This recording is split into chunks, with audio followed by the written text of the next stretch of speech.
Now, can you tell me more about my guides? Yeah, your guides are saying they're standing right behind you. They're giving you shoulder rubs. They're Really? braiding your hair. They're really like there with you. Okay? They're going to give you something so that you can see them in a way that you know that they're there. Because Okay? I've been asking for that. Okay. You're going to have to do baby steps in going in that direction because your body fundamentally doesn't have a belief system of how this works. So you're going to have to train your body into accepting how this works. Okay? Uh-huh. Which is basically developing telepathy. And you'll develop telepathy with them first because they're the ones that are the closest to your ears. Okay? And you're going to come up with a companion. You already have some major messages come through. You have a pet? Yeah. Two, yes. Yeah, they come through them because you give a lot of attention to them and you feel they have a personality, and so they'll take on a personality that your guide's trying to get out there to you from time to time. But you're going to come up with something a little bit different. You're going to have a small stuffy that you can fit in your coat pocket. You know what I mean by a stuffy? Like a little teddy bear or a Yeah. doll or something? Uh-huh. Preferably not human-like, because we have judgmental tendencies towards human-like apparatuses or human-like appearances. But you'll find something like, like those little teddy bear things that can be different animals. They used to have a chain of them, Sure. like tykes or something like that. Mm-hmm. Just go to the kids store and pick out something that's soft, cozy, and has little black eyes that you can look into. Okay? Okay. It doesn't have to be black eyes. It just has to be little cute eyes, right? Okay. Like a squirrel or something. And this one is your meditation buddy. This one you want to sit either in your lap or when you're sitting, you can set it up on the edge of like a chair in front of you so it's at eye level. Okay? And this one is not exactly a mirror, but this one is a conduit. Okay. And so what you do is you just talk and listen for an answer, even if you don't get it. You talk and listen for an answer. If it's complicated, like more than yes or no, it's going to be harder to understand. But you can feel yes and no easiest, because that's really only two possible answers. You get to a point where you feel the maybe in there.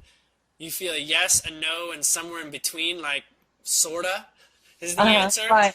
That's Uh-huh. saying, well, go deeper in your question, Okay. right? Okay. That means you're ready for going a little bit deeper. And you get guided. Your inner voice is also their voice. They will speak to you in your inner voice, your own voice.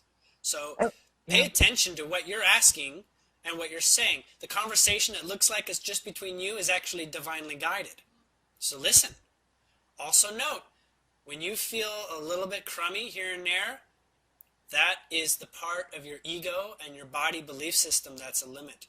There, yeah. And And I and believe talk that with that. too. Yeah. Negotiate. Say, really, you don't want to talk about that? I mean, I can see so many positive things to come of it. Uh-huh. We got great opportunity talking on this subject. I could just think, spell off three things right now. And you'd say, wow, I just came up with three things I've never even heard of myself. I never heard of three things. But you know what? I said I was going to say three things to my body. And guess what? My higher self and guides gave me three things to say. It moves this way. It moves in this inner guidance way. And you are going to focus on this tiny little teddy bear, say, little Mm-hmm. teddy bear Sure. thing. And this is going to be your partner.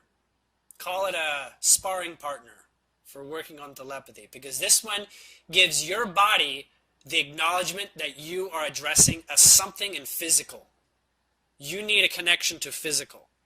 I do. Okay, I do. so It's you can use a puppet, a hand puppet. That's one way, but it's too uh-huh. lifelike.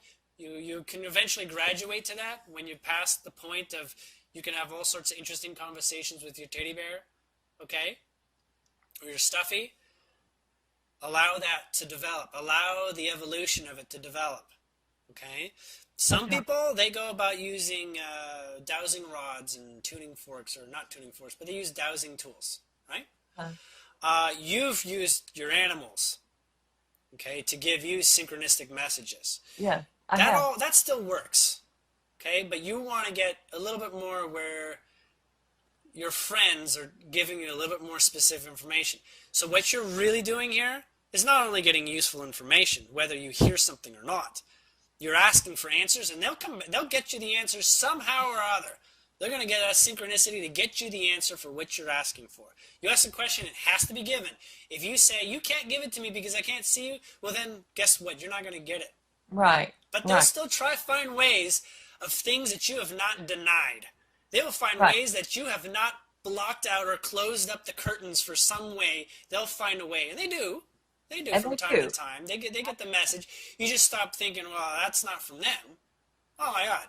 Exactly. Synchronicity is extremely guided by them.